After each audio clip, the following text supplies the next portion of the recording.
pâte universelle qui va vous permettre de réaliser tout ça et plus pendant le mois de Ramadan. C'est parti pour la recette.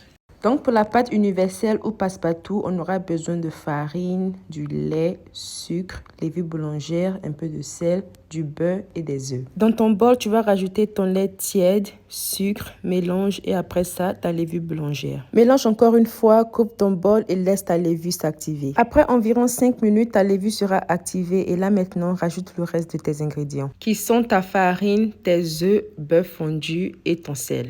Le pétrissage peut se faire à la main si c'est le cas, pétrir jusqu'à ce que tu obtiennes une pâte bien lisse et ça peut te prendre environ 10 à 15 minutes. Pour la machine, commence à la vitesse 2 jusqu'à ce que tout soit bien mélangé et ensuite augmente la vitesse et pétris pour environ 5 minutes. Et quand tout est bon, vous allez obtenir une pâte comme ça. La pâte sera un peu collante, donc utilisez un peu de farine ou de l'huile pour vous aider pendant le pétrissage. Là, je voulais juste donner une forme à ma pâte avant de la laisser reposer pour environ 1 heure. Et pour savoir si vous avez bien pétri votre pâte, vous serez en mesure de tirer votre pâte jusqu'à observer une membrane très fine. Ensuite, huilez votre bol et laissez votre pâte reposer pour environ 1 heure ou jusqu'à ce qu'elle double en taille. Couvrez d'un plastique ou d'un torchon de cuisine. 1 heure après, votre pâte va bien monter, dégagez l'air, pétrissez juste un peu et voilà que vous venez d'obtenir votre pâte passe-partout. À partir de là maintenant, à vous de décider ce que vous voulez obtenir de votre pâte. Comme exemple, vous pouvez faire le pain où vous allez bien rouler votre pâte, ensuite enrouler et laisser doubler encore une fois. Ou une pizza où vous allez aplatir la pâte avec vos doigts à la taille désirée et ensuite ajouter les condiments de votre choix. Quand c'est bon, passe ta pizza au four et laisse le tout cuire. Aussi, voici notre pâte qui a doublé en taille, prête à aller au four.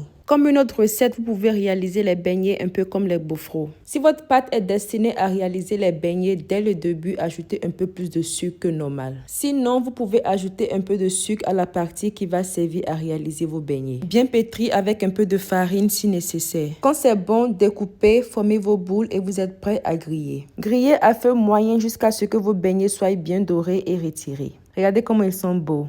Comme une autre idée de beignet, vous pouvez tout simplement découper votre pâte telle qu'elle est, mais en plus petits morceaux. Ensuite, les griller et on va les saupoudrer de sucre, un peu comme les donuts. Vous pouvez aussi réaliser des pains fourrés à la poêle avec cette même pâte. Fourrez-les avec tout ce que vous désirez, du fromage, du chocolat, du thon, de la viande hachée, tout ce que vous voulez. Et assurez-vous de bien renfermer votre pain. Aussi, vous pouvez réaliser des pains plats à la poêle. Vous avez juste à bien étaler votre pâte et faire cuire le tout à la poêle. Là, on va faire cuire nos pains fourrés et notre pain plat en même temps. Pour notre pain plat, vous allez retourner quand vous allez observer des petites bulles se former là-dessus. Et quand c'est bien cuit des deux côtés, retirez. Environ 3 minutes de cuisson, pas plus. Et pour nos pains fourrés, retournez-les de temps en temps jusqu'à ce qu'ils soient bien dorés de tous les côtés. La cuisson des pains fourrés peut prendre environ 5 à 10 minutes. Et pendant ce temps, n'oubliez pas d'utiliser mon code délice 225 sur l'application TapTapSend pour gagner 5 € ou 10 $ de plus sur votre premier transfert d'argent. Et là, voici notre pain qui est prêt. On va ajouter un peu de beurre là-dessus. Et pour nos mini donuts, un peu de sucre. Et voici un peu tout ce qu'on a pu réaliser avec notre pâte universelle ou pâte passe-partout. Regardez comment notre pain plat, il est bien mou. Ensuite, nos petits pains fourrés au fromage et au chocolat. Et pour notre pizza, j'ai badigeonné les alentours d'un peu d'huile d'olive et assaisonnement complète. Découpé et voici comment notre pizza se présente. On adore. Concernant le goût, que dire, la pizza était délicieuse. Notre pain fourré au fromage et au chocolat aussi, très très bon. Y compris nos différents beignets. Et voici comment l'intérieur se présente. C'était très bon, un peu comme le gaufre, le bonzon en même temps façon là.